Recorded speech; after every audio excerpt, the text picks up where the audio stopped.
Delegates arrived in Bonn nearly 2 weeks ago with fairly modest expectations in terms of what could be realistically achieved.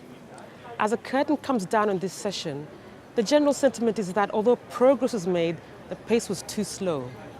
This puts tremendous pressure on the additional Bangkok session because COP24 at the end of the year is the deadline for adopting the Paris Agreement rulebook. Negotiators had a lot on their plates in terms of grappling with the technical and accounting details required to bring the Paris Agreement to life. Climate finance, or the lack of it, as usual, permeated many discussions. This meeting was a mixed bag in terms of outcomes, and some delegates shared their views with us. We are very happy with the outcomes of this session. Yes, we do have challenges as we move towards COP24, but I think with the session in September and with the political process that we have between now and COP24, we are fully equipped to hopefully move forward in finalizing the mandate that we have. Yeah, the Talanoa dialogue is something which I really appreciated a lot. Participated in all the 3 rounds of questions, and I really liked the open dialogue, the exchange of views of climate action, which is done by almost everybody. We have a lot of work to do in terms of getting a decision at COP24 on the Indigenous platform. We didn't get it as far as we wanted to.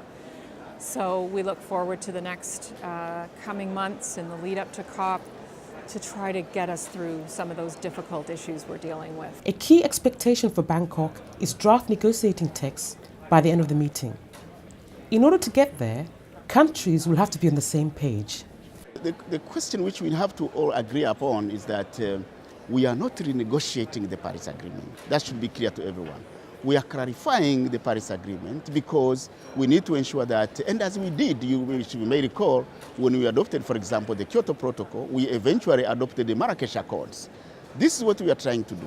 We did not renegotiate the Kyoto Protocol. We do not intend to renegotiate the Paris Agreement. We intend to clarify the Paris Agreement in a manner which can allow parties to implement what has been agreed. Activities outside the process are going to play a big part in getting the outcome required in Katowice.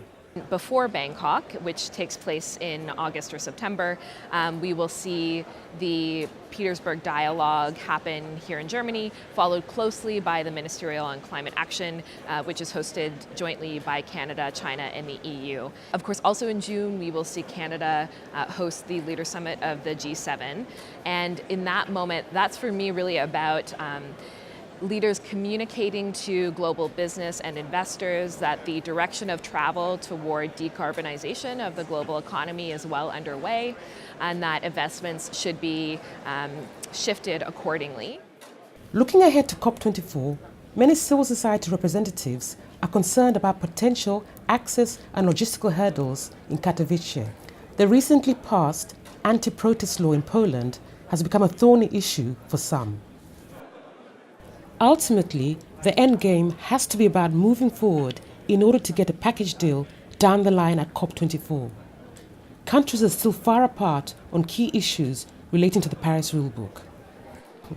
A real push will be required in order to forge a common understanding within the remaining time before Katowice. We have to recognize that we still have differences, but I think it started getting closer to understand each other.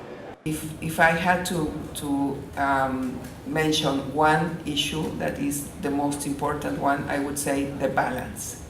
Finding the right balance between the different parts of the regime. And in a way that allows us to build an ambitious set of rules and at the same time a set of rules, guidelines that addresses the interests, the objectives and the concerns of the different countries around the world. Thank you for following our video coverage from Bonn. For more information, please read our summary and analysis of the meeting.